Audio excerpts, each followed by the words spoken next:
But नौशीद, अब जब उन्होंने बात की, वो याया ने कहा टाइम एंड अगेन आप वो बात करते हैं, वो इतनी चुप जाती है कि आप कहते हैं यार इस टॉपिक को छोड़ भी दें। लेकिन देन अगेन कभी कभी मनफी रवैये आपको आप इतना चुप रहते आप कभी केटर नहीं करते कि फ्रस्ट्रेशन रिश्ता टूटने पे चली जाती है। आप कहते हैं now I can not live with this person. इस सिचुएशन में क्या करना चाहिए? पहले तो मुझे ये बताएं, आप इतना चुप कैसे रह सकते हैं? मैं तो नहीं रहता, कम्युनिकेशन इज द की।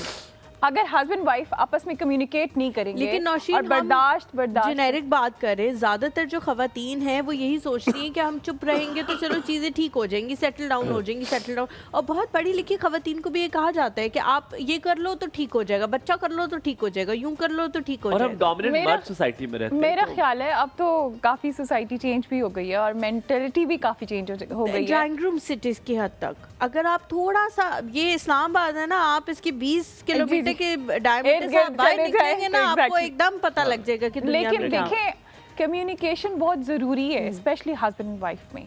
बाहर के हालात, mother in law, sister in law और जो भी आपके साथ जो कुछ करें, अगर आपको वो सिचुएशन उस वक्त बुरी लग रही है तो बाद में ज़रूर क्लियर करें, क्योंकि गैप तो वहीं से शुरू होगा ना जब आप दिल में रख लेंगे और चुप हो जाएंगे। अच्छा, लेकिन नौशीन, जब खवातीन, सॉरी मैं आपको बीच बीच में इंटरप्ट कर रही हूँ, जब खवातीन क्लियर करने की भी कोशिश करती है तो भी कहा जाता है कि तुम कौन सी पहली औरत हो जो ये सब कुछ करी, मेरी माँ ने भी किया था, मेरी बहन ने भी किया। अच्छा, अगर ये भी कहते ना कि आपकी माँ तो मतलब थोड़े पिछले ज़माने की थी, तो वो कहती है मेरी बहन अभी 5 साल पहले उसकी शादी हुई है, वो भी सब इसी चीज़ों से गुजरी है। बड़े गौर से मैं आपकी बात सुन रहा था, इतनी ज़बरदस्त आपने बात की। ये वही बात है जो मैं अभी से समझना चाह रहा हूँ कि कहाँ उसको हमने कॉम्प्रोमाइज़ में लेना है कि यार ये कॉम्प्रोमाइज़ किया जा सकता है, और कहाँ आप कहना है कि नहीं यार ये हद क्रॉस कर की है। क्या ये सब्जेक्टिव होता है, हर इंसान के लिए पर्सनल होता है कि उसकी हद मुख्तलिफ होती है कि नहीं? कुछ हदें नेचुरली ड्रॉन होनी चाहिए। कॉलर है समरा हमारे साथ, फिर नौशीन के पास आएंगे। अस्सलाम वालेकुम, वेरी गुड मॉर्निंग समरा, क्या हाल चाल है?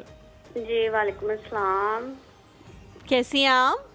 ठीक ठाक, आप कैसी हैं? आपकी बिल्कुल ठीक, अल्हम्दुलिल्लाह। क्या पूछना चाह रही हो समरा?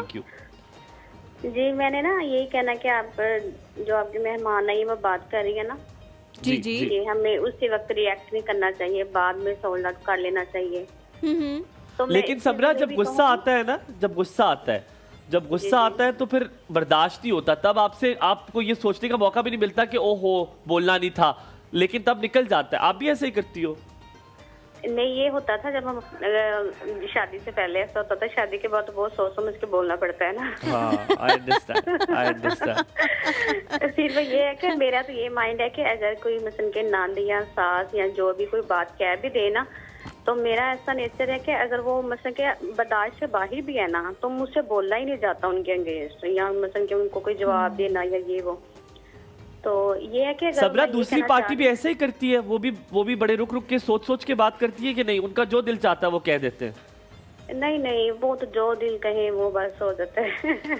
तो आप क्या चाह रही हैं कि हम थोड़ा गाइड करें आपको, कि आप उन्हें कैसे बताएं कि मुझे बुरा लग रहा है? जी, यही मैं आपको बताना चाह रही हूँ कि अगर मसलन के मैं उस टाइम चुप हो जाती हूँ, तो मसलन के घर में जो भी वो दूसरे बोलते हैं, तो अगर आप अपने पे सही हो ना, आप उस जगह पे सही हो, तो आपका जो मियाँ है ना वो आपको सही कहेगा, वो आपको बुरा नहीं कहेगा।